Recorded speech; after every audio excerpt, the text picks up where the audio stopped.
Namaskar. In this video I will discuss the awakening of creativity.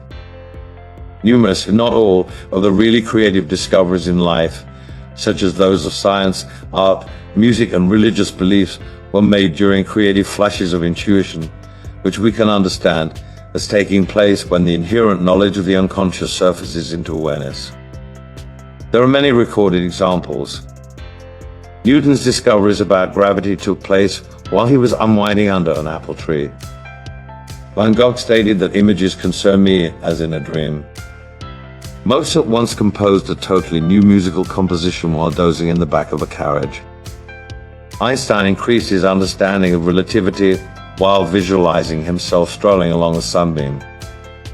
All these individuals permitted themselves to relax deeply enough for the images and kinds of their unconscious mind to manifest as options to their particular issues or quest.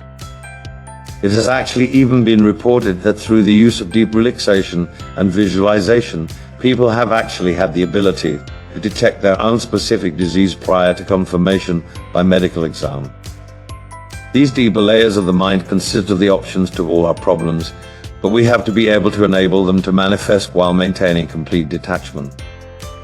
Among the trademarks of a genius is the ability to produce images in terrific abundance. Kids also have this ability, which typically ends up being quelched as they are more conditioned by worldly experience.